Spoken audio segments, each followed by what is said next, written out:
Comissão Zige Parlamento Nacional se bolo vítima Feliz Bela Arcância, onde foi clarificação molo Comissão Zige halo investigação ba UNTL.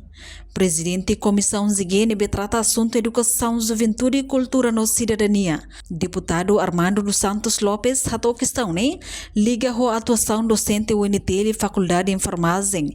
Nebe considera estudante Feliz Bela Arcância no dar deficiência la merece autoestuda e a faculdade refere.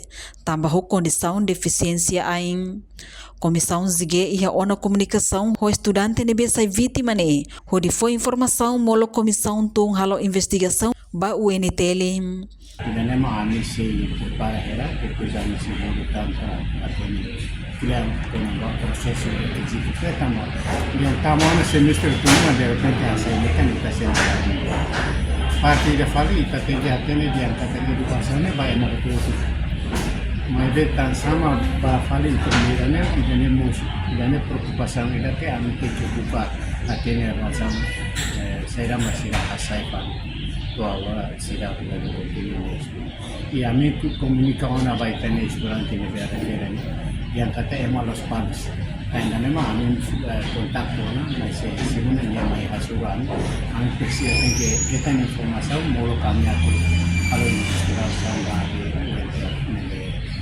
halo aksam requisiti durante ne sira applicane sai tan sama to tinan tulu or semestre tulu no sira foi ola aksam dane kan misi kalau conclusione katanya upa regra nederlano ita viola usa no proses sila siruna misi delitande studente ne kita vítima ne depois a me tem informação punya amikari ne halo proses ba Nonia considera levuang hosi docente contra lei, tamba educação eba ema hotu, la reba condição físico ema idaniang.